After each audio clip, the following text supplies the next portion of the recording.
Welcome to Transformative Principal, where you learn how to be a leader and not just a manager of a to-do list. I am your host, Jethro Jones. You can find me on Twitter at Jethro Jones. Your to-do list is a hungry monster that is never satisfied. For the last year and a half, I've helped principals get awards, get promoted, and find the time to do the work that really matters. I recently opened a new mastermind slot. Schedule a call with me and let's overcome the stressed and isolated principal position together. Go to the show notes for this episode at transformativeprincipal.org and click Schedule a Call with Jethro. I've had great reviews from principals who have purchased the trauma course that I have available at jethrojones.com/trauma. And it's not too late in the year to start talking about this. One principal recently got it and wanted to talk especially about self-care at this time of year. And that's a big part of dealing with trauma in your schools. So go to jethrojones.com/trauma and get that course today. Welcome to Transformative Principal. This is episode 280. I am so excited to have Dr. Jared Cooney Horvath on the podcast today. He is currently a lecturer in Australia and the author of a newly released book called Stop Talking, Start Influencing, 12 Insights from Brain Science to Make Your Message Stick. And before you think this is just about business, let us remember that educators really need to make sure that our messages stick to our kids. So, Dr. Horvath, thank you so much for being here and welcome to the program. No, thank you so much for having me on. I'm looking forward to seeing what we come up with today. Yeah, I think it's going to be a great conversation. And as someone who is not a brain scientist, but is an educator and works with the brain all the time, I've got a lot of theories that I've heard about brains and how people learn and all that kind of stuff. What can you tell us about how kids actually learn that we can actually go back and apply to our day-to-day practice? Oh, this is what I love. So believe it or not, I was originally a teacher. So the only reason I ever went back to school to learn neuroscience and psych and all this stuff was so that I could go back to the classroom and A, work better with my own students, and B, help other teachers go, cool, let's cut through the nonsense. Here's the good stuff. Here's the bad stuff. Because really back when I was teaching, and it's been longer than I thought. I thought I'd be back in the classroom by now, but kind of it's one of those, every day something new happens and you just kind of go down a new rabbit hole, but eventually I'll be back. But I remember back when I was teaching, that was when the brain stuff just started to really come out. And so people were coming in selling, brain gym and brain based programming and brain cogmed stuff. And you'd be like, wow, that's really interesting. How does it work? Like, what are you actually doing? And there were no answers. So it was this beautiful buzzword with zero depth. And I just got really fed up with it. So I went back, figured I'll learn it myself and help other teachers kind of cut through and go, you don't need to listen to this. You can ignore this. Here's the useful tidbits. So rest assured, listeners, I am a teacher. That's what I do. So the business stuff, that's what happens when you write a book and a publisher gets its hands on it. But for me, it's all about this. So I think that's interesting. I think one of the biggest kind of breakthroughs I had when it came to learning and understanding learning is that, believe it or not, everyone does it exactly the same way. There is one learning process where we begin by taking in facts and information. We then turn those facts and information into concepts. We then start shifting our definitions and edges of concepts, and then we apply and test those concepts. And then you have this kind of underlying pattern also of transfer, where any new skills or information you learn, you kind of start moving around. But love it or hate it, any student who's ever learned anything, you can actually step back and chart that same process. So all these discussions of, and I think everyone knows learning styles are bunk, but then we have all these other things where it's, okay, well, personalization and differentiation and all this stuff. Really, in that instance, you're not talking about teaching, you're talking about preferences. You don't differentiate so students learn differently. You differentiate so they engage differently, so they want to be a part of the learning. But at the end of the day, the learning is exactly the same. So yeah, I guess that was my biggest take home, was that there was no magic to it. And it's a process just like anything else. And once you see the process, you see it in autistic people, in ADHD people, in adults, in children, in babies. It just never stops. It is the learning process. So I think you articulated that in a way that I have believed, but never been able to articulate myself. So you don't differentiate so students learn differently. You differentiate so students engage differently. And Yeah. really, that is what, to me, it's all about. Because I get the piece that everybody learns in exactly the same way. But the part for me that where I feel we as educators have gone down the wrong path with that belief is that not everybody engages in exactly the same way. And so, Yeah. the learning styles thing, like, that's all well and good if you can like use that, but that doesn't mean that's the only way you can learn. But if you can use those to help someone engage better, then that's where the magic happens, because it really is all about engagement. Because if you're not engaged, or as Seth Godin calls it, enrolled, then it doesn't matter how good the teacher is. You're never going to mentally show up to learn from that teacher. But there is something, and I love this. I need to talk to Seth. I hear he's actually really easy to get a hold of. So I actually kind of want to talk with him about because there actually is this line where, okay, you want to learn anything, you have to engage with it. Cool. But it's not a linear relationship. So it turns out a little bit of engagement, you will learn exactly the same as a ton of engagement. So there's a massive difference between no engagement and some engagement. And there's almost no difference between some engagement and extreme engagement, at least when it comes to learning. So this is where you have to really draw a line that engagement does not equal learning. It's an aspect of learning. It's one of those things that without it, you can't do it. But too often we conflate engagement with learning, and we're like, man, my kids were really engaged today. They probably learned a lot. No, I can be completely engaged and learn nothing. Yeah. So it's how do we find that sweet spot of engagement with the right teaching and learning processes? So not only are you here and you have the motivation to keep going, but I'm ensuring you're ticking the right boxes so you can move forward in your learning. Yeah. So tell me more about that lack of difference between small engagement and deep engagement, and how that doesn't really have an effect, because that seems counterintuitive to me. It's totally weird, but so I think we've seen this before, but no one really knew how to explain it until kind of recently. Till at least in the learning sciences, we put up that wall between engagement and learning to say something like engagement is required for learning, but it is not synonymous with learning. So what happens is as a simple experiment, and then we'll make kind of a more real life example. We call it the Attenborough effect. So you take one group of people and you let them watch one of those incredible David Attenborough films. Like, have you seen like Planet Earth 2? Of course. The Hunt? How many times? Oh, yeah. How good are those shows? So you take this thing and you plop a group of people down to watch it, and you ask them questions like, how much did you like it? How engaged were you? How attentive were you? And the scores are through the roof. They engaged out of the daylights with it. And then you ask them, how much do you think you learned? And they thought they learned a ton. Take another group of kids, and all you do is take the dialogue from that same episode of Attenborough. So take away the sexy pictures, take away all the movement, just have a lecturer read the dialogue with static shots of animals on a PowerPoint behind them. Ask kids to watch that and say, how much did you engage with it?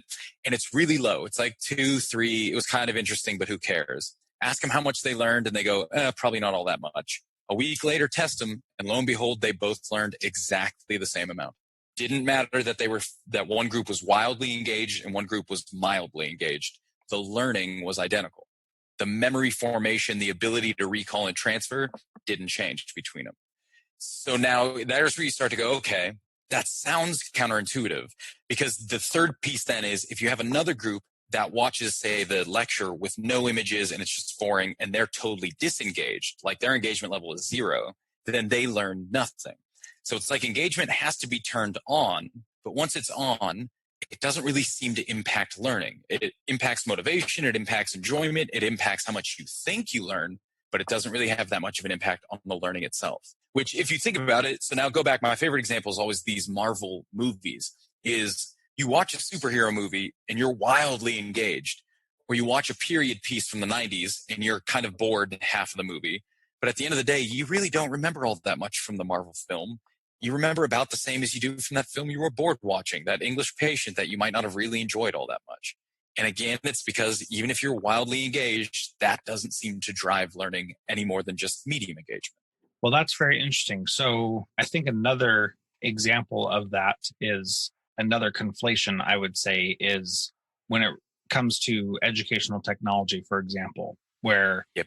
the thing that rankled me and still rankles me about that is that many times those companies are pitching those products saying your kids will be very engaged with this, but in those situations I've often said engagement doesn't equal learning. And so you can be really into some like storytelling math game that you just play, but that doesn't mean that you're actually learning. And so how do you effectively teach and go through that one learning process so that kids, regardless of their engagement, as long as they're engaged, they're going to be understanding it? What are your tips and advice for that for teachers in the classroom? So first, I think you're totally spot on. That's a great example. The tech is wildly engaging, but there's zero pedagogy behind it. So even though the kids want to play it for 5 hours, no clue what they come away with. So this is where kind of the science of learning and the craft of teaching really start to converge, where we start to say, okay, what does this mean for us as teachers? And unfortunately, this is, I teach an entire master's program on this at uni. So, I mean, this is like a 2-year thing. But this is where we start to say, okay. Well, let's distill down to 5 minutes. We can do that, right? We can do it. We can make this stuff happen. I think a good kind of thing is where you go, all right, engagement, once I've got it, now what am I going to do with it? And here's where you kind of get what I'll call kind of thinking principles, which are kind of hardware-based principles, things that the brain allows us and doesn't allow us to do. And then you have learning principles, these kind of patterns of learning. So for example, let's think of like a thinking principle would be something along the lines of, say, okay, the brain you cannot read text while listening to somebody speak simultaneously. The brain cannot handle that. It's not an issue of if I practice hard enough, I can do it. It's a literal hardware issue where you can either read something and listen to your silent reading voice, or you can listen to somebody speak and listen to their voice, but you can never do both simultaneously.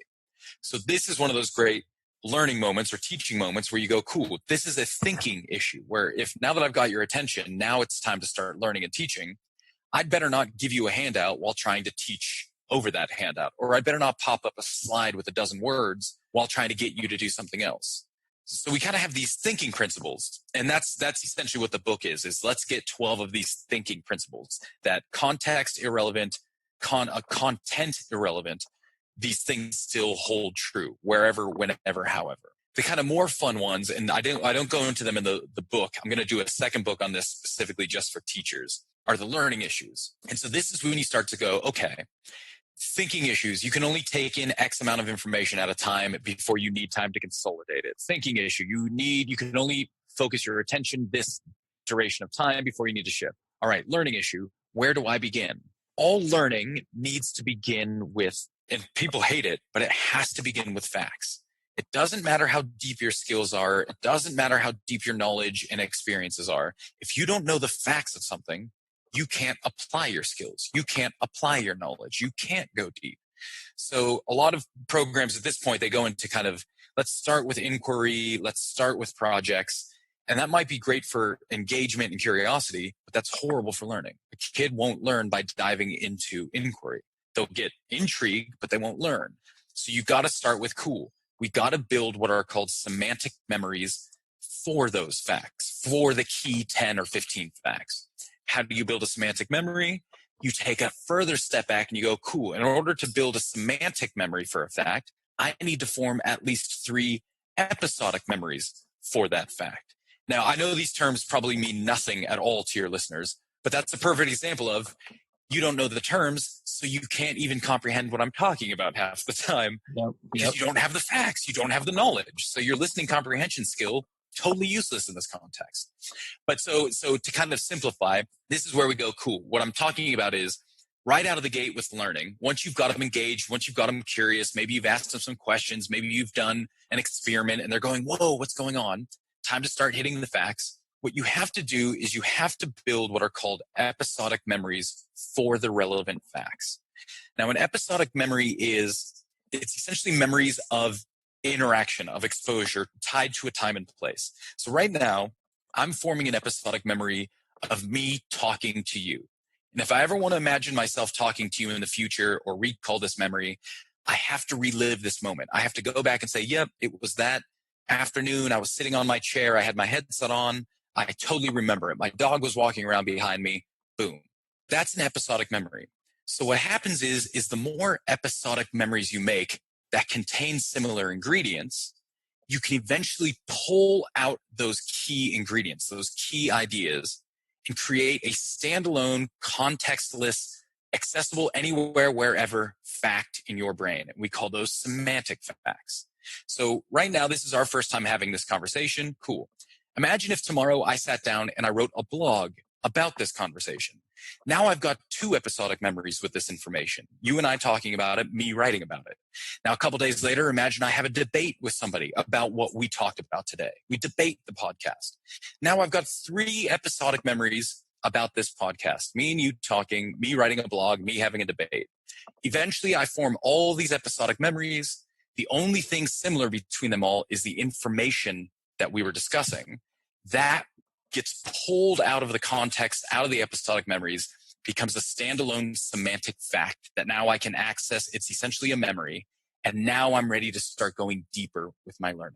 So all starting of learning has to be, let's just build episodic memories to pull out semantic facts. If we don't do that, you're going to be confused the rest of the journey. And believe it or not, it's once you start to see that pattern, you'll see it everywhere. You'll see it in all your students. Students who don't get something and suddenly do, you can actually track it back to, well, they read a book and then they played a game and then they did a quiz. And all of that was just building episodic memories till they had enough to pull out a semantic fact. And that's how essentially all good learning has to start. So with that understanding, and this is where leading with inquiry seems to make some sense if I understood what you were saying correctly, but it's my first episodic memory of it. So I could be getting it wrong. Did I use that right? You're forming absolute. This is your first time playing with this content, so it's your first episodic memory. Cool. Yeah. The more you play with it in the future, it'll eventually solidify. But at this point, we're just building it. So ask away. So if I understand it correctly, the benefit of leading with inquiry is that it gives more opportunities for episodic memories to occur, rather than, I feel like the traditional route of education is give the semantic facts, but in order to get that, then you have to have the episodic memories, but you're not going to get the episodic memories because you're not engaging in anything that is creating an episodic memory. You're just saying, here's all this, here's the facts, here's the states with the capitals, instead of like telling a story about why Juneau is the capital of Alaska, even though it's not the biggest city in the state and it's not the most easily accessible state or city in the state. And so why does it matter that Juneau is the capital of Alaska instead of Anchorage, which is what everybody thinks it is, because that's the most well-known city. So I see where leading with inquiry could be beneficial there. Am I reading that wrong? Or no, you're kind of, it's slightly tangential. In that instance, you're absolutely right. In that if you're using inquiry to explicitly play with facts, totally fine. The other way people use inquiry, though, is to organize ideas, create, be innovative, come up with a new solution. In those instances, if you lead with that type of inquiry, the best you could ever hope from that is engagement, is curiosity, is you get kids wanting to know more.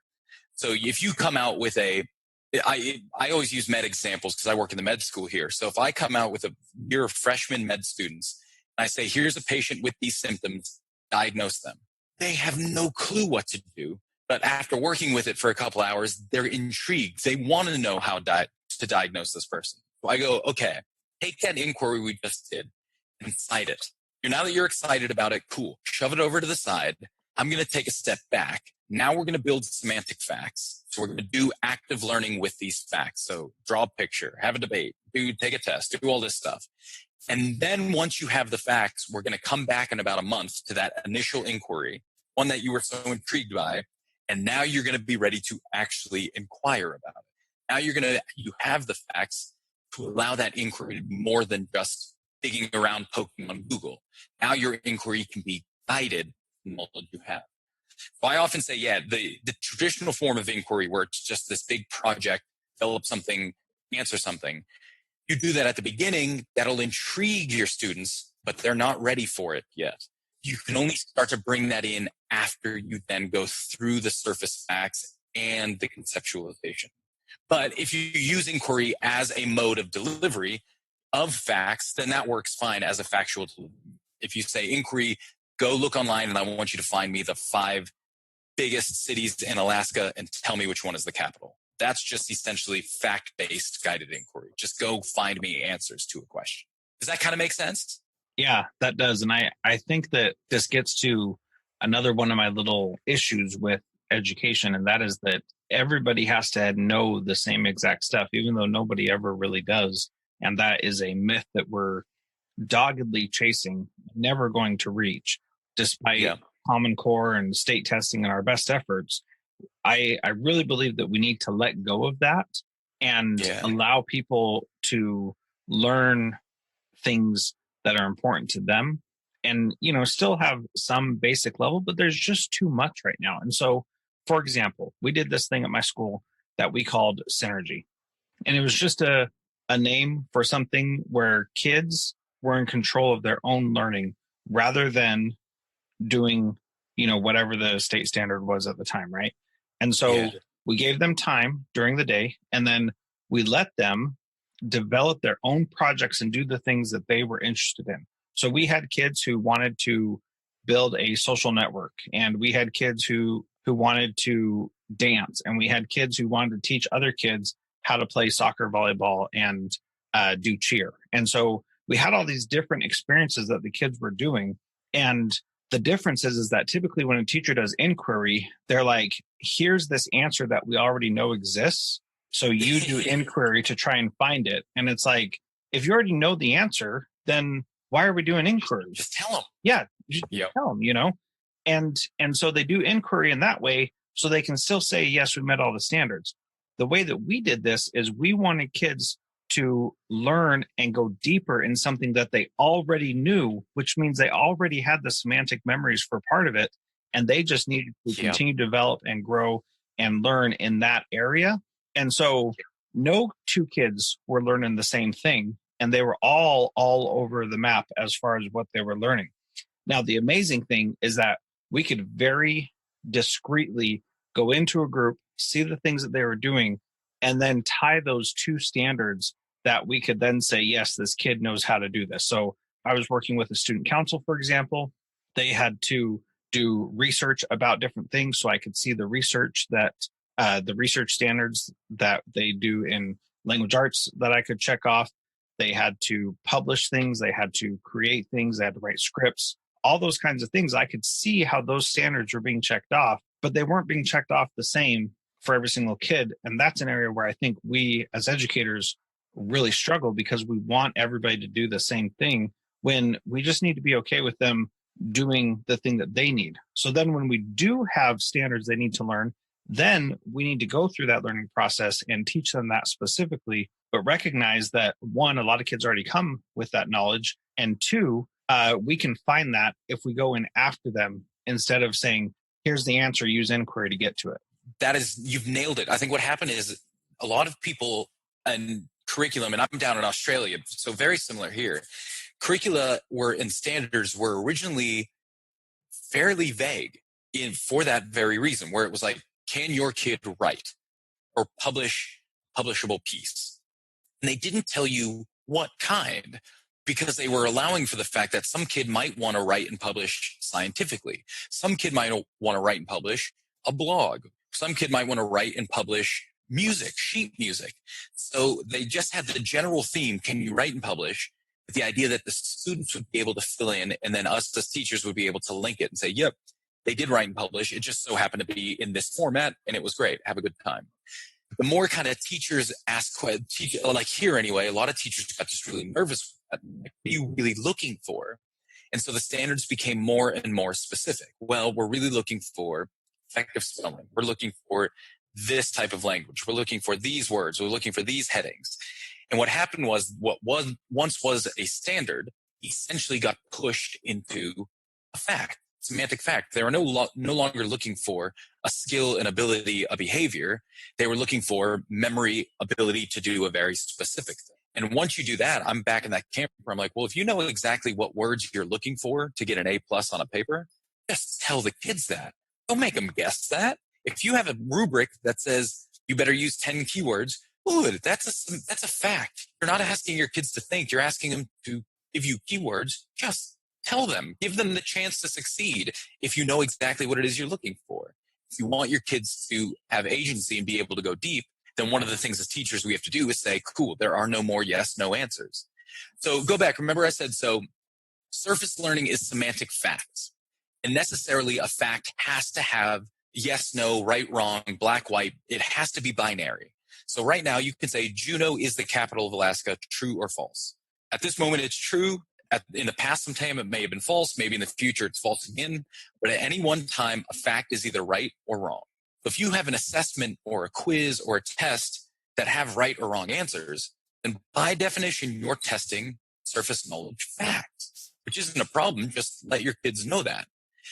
If you want to go deeper, the next level, once you move beyond facts, so you've got all your semantic facts, your inquiry cycle was exactly this. What did you call it? Synergy? That's right. Yep. So it's exactly this, is once you move from facts, you have to go deep. And the first stage of deep learning is called conceptualization. Essentially, how are you going to organize your facts? You have like all these yes, no, true, false, right, wrong facts. How are you going to group them? What global buckets are you going to put them together in and say, ooh, these 6 facts seem to go together. Oh, these 4 seem to go together. You're forming concepts. But because a concept, so in this instance, let's say Juneau's the capital of Alaska, a concept would be, what is a capital city? The idea of a capital city itself is a concept. It's not right or wrong. It's just how are you grouping your facts? So to develop your concept of capital city, you might draw upon the Juneau fact. You might draw upon population facts. You might draw upon historical facts to build what your concept is. Now, unfortunately, by its definition, because a concept is simply an organizing principle, it can never be right or wrong. Concepts, deep learning, can't be binary, can't be yes, no. If it is, if there's the concept, if you're looking for a very specific definition of a concept, like if you ask a kid, what's your concept of a capital city? You better tell me it's where the seat of government is. Then you're not asking for a concept, you're asking for a fact. So if you want to go deep, you necessarily have to release yes, no, right, wrong, typical assessments, typical grading styles. And unfortunately, it's just a very uncomfortable thing for a lot of people to do. They feel unsafe when they say, okay, kids, I'm not going to tell you yes, no. All I'm going to do is discuss and debate with you. And that's going to be our assessment today. Yeah. And you can see how powerful it is. Your synergy seems to have done it perfectly. Oh, it's amazing. You strip away details and you say, we're no longer looking for a thing, looking for you to tell us stuff. And I might debate, I might push back, but at the end of the day, you're never going to be wrong. So let's learn. And it's that freedom. Once you get there, you know you're in deep learning. When there's no longer an answer, now you're in deep learning. Yeah, I love that. And so when you have that perspective about what you're going for, then it definitely is really powerful. And the things that these kids ended up learning because they had to conceptualize, we could have never said, I want you to learn this. So real quick, short story. These girls did this thing where they created they taught kids from a neighboring elementary school how to do cheer, dance, and volleyball or soccer. No, cheer, volleyball, soccer. That's what it was. So they did that. And halfway through the year, they were like, we were just teaching little girls. We want to teach boys also. So we need some boy students at our school to do this with us and join in with us. So, I talked to them. I knew the boys who were applying to do that, and they needed to create a job and a job description and post a job advertisement and get people to be interested and interview these kids and all that kind of stuff. And I said, I know the boys who are applying. You're going to have a hard time working with them. Are you sure you want to do this? And they said, yes, we do. And I said, okay, these boys are not going to care as much about what you've created as you do, because you created it and they're just joining your work. So you've got to be real cautious about not letting them destroy it. And sure enough, those boys who could not take it seriously for whatever reason, they came in and they started destroying it. And these girls had to decide whether or not they were going to fire these boys or try to coach them up. And they had to make that decision themselves. I wasn't going to make it for them. And I could have never said, okay, you guys need to, your goal this year is to learn how to hire someone and then fire them in a short amount of time when you realize they don't work. And like, I couldn't have set that as a standard, but boy, they sure learned a lot from that experience.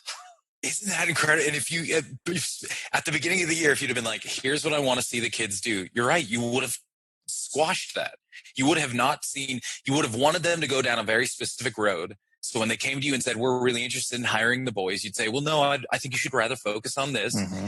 And your pre-written story would have guided what they were allowed to do. Exactly. By letting it go, it let them go. And lo and behold, they learned something that we struggle teaching people.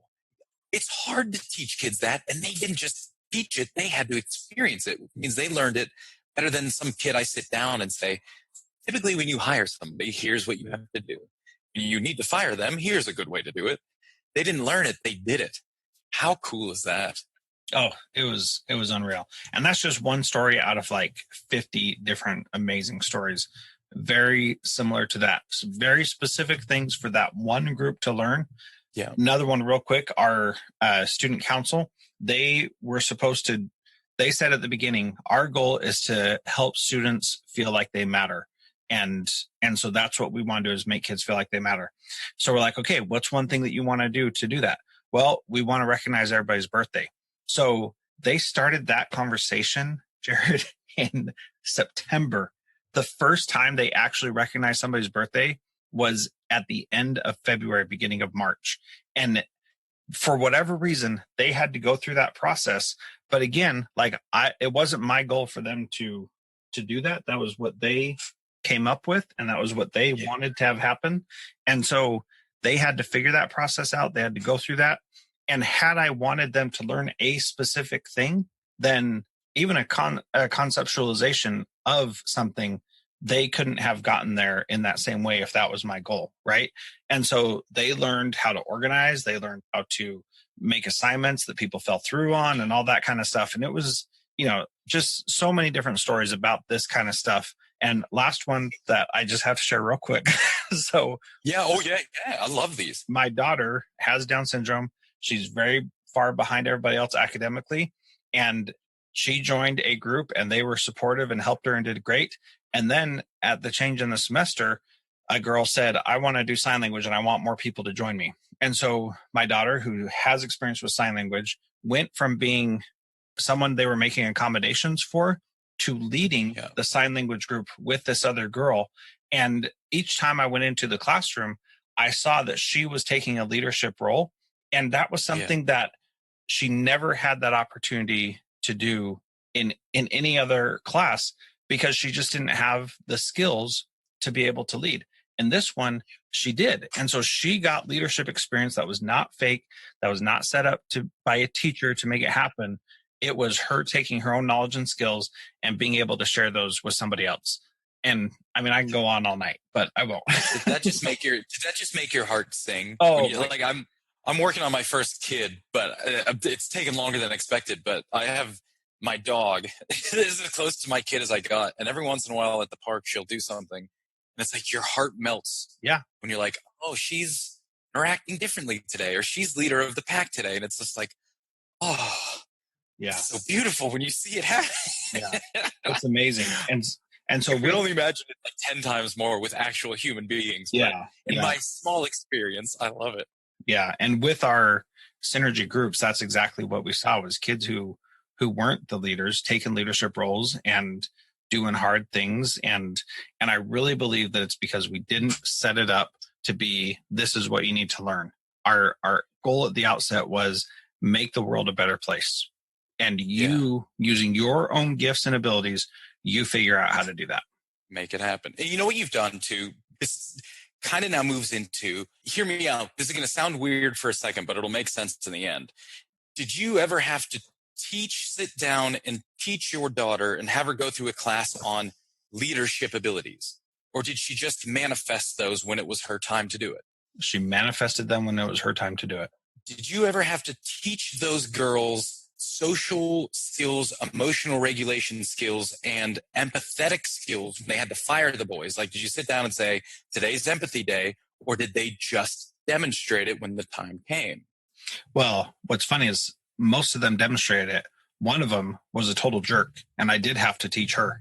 So yeah, but most of them they totally got it. And one, I was just like, hey, you're being pretty harsh, and you don't need to be that harsh. All right, you don't have to destroy the boys. You just need to let them know they're not welcome. That's it. You don't have to yell at them. You don't have to make them feel bad.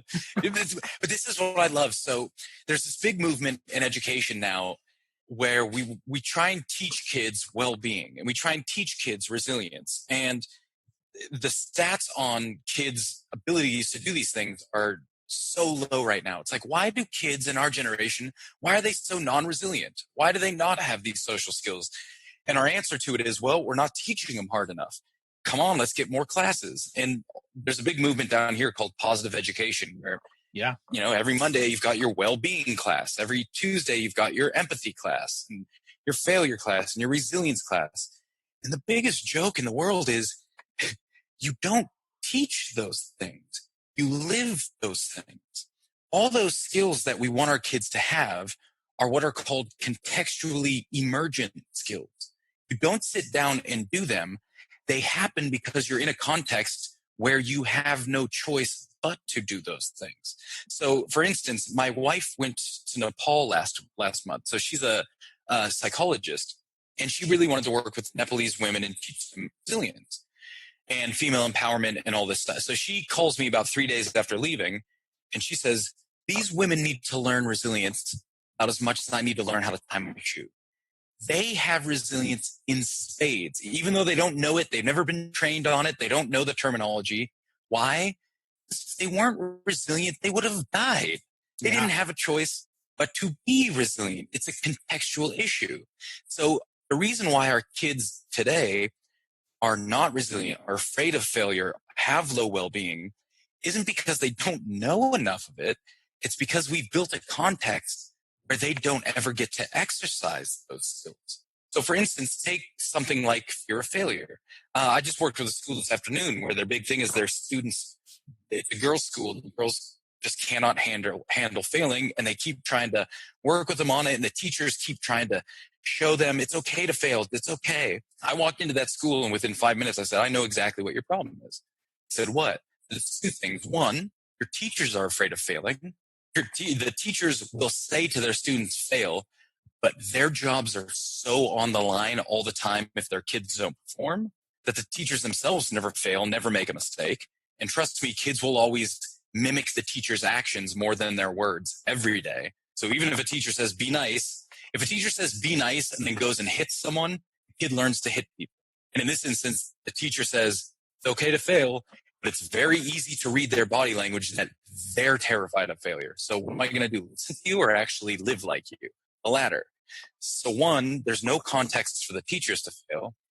Two, they're a highly independent standardized testing school. So the girls who go to this school want to get into the top tier universities. And in order to do that, we've made it very clear that you need to score this grade on a test. And if they don't get that grade, they're not going to that school. And in Australia, it's worse than the US. Like US, you can at least supplement your SAT scores with other stuff. Here, there's hard cutoff scores. If you want to get into the top tier university, you have to score above a certain level. If you don't, you're out. There's no way in. Sorry. Have a good one. So no context at all to it. So you want your kids to be okay with failure, yet they know if they fail, they're literally not going to be able to continue with the life that they want to lead. So what do you expect these kids to do? They're not afraid of failure because we haven't taught them. They're afraid of failure because we've built the context which tells them if you fail, you're out. You want to get kids okay with failure, scrap your well-being classes, change the context, get rid of some of the tests, allow your teachers to fail, have experimentation, do more of like your synergy inquiry thing where we don't know what the end of the year is going to look like. That's where it emerges from context.